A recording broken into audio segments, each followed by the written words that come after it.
Hello, and welcome to another daily devotional thought from Fairview Lutheran Church.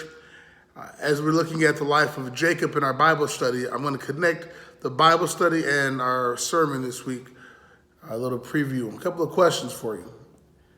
When you look at Jacob's life, you see that Jacob came from a family that showed favoritism, a mother that was willing to deceive her husband for her son.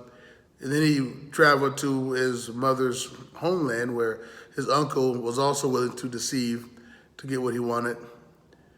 And you see that Jacob kind of followed that pattern, that he himself would at times use trickery or deceit, that he would do what he needed to according to what he had seen in his past to get what he wanted, that ultimately he would show favoritism to his son Joseph that would lead to problems for Joseph and his brothers.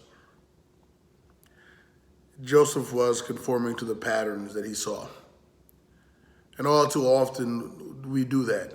Some like to call them generational curses. I don't like using that term because it's a curse is something that you really on your own can't get out of.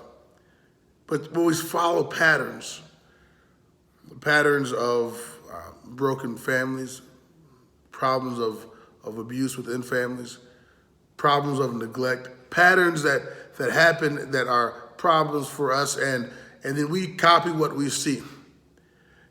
In our text for this weekend's worship, Romans 12, 1 through 8, there's a ton of good stuff in there.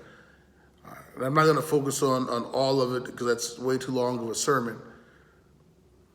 But I want to encourage us to find our function or how we are to behave, what we are to do in faith.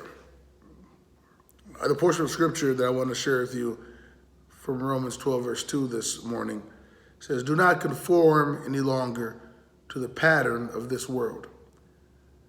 We have all seen examples of what it means to not follow God.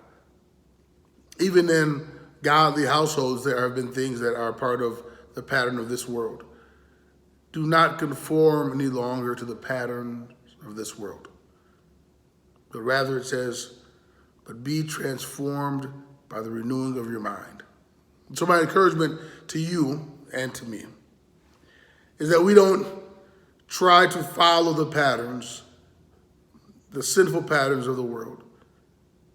We don't conform to those patterns, even though it may be uncomfortable in the world we live in, but rather we are transformed and we live as transformed human beings by the blood of Christ. And we do that by the renewing of our mind.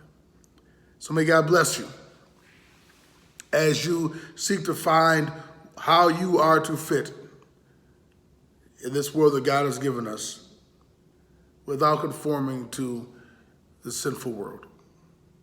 May God bless you. Have a great day.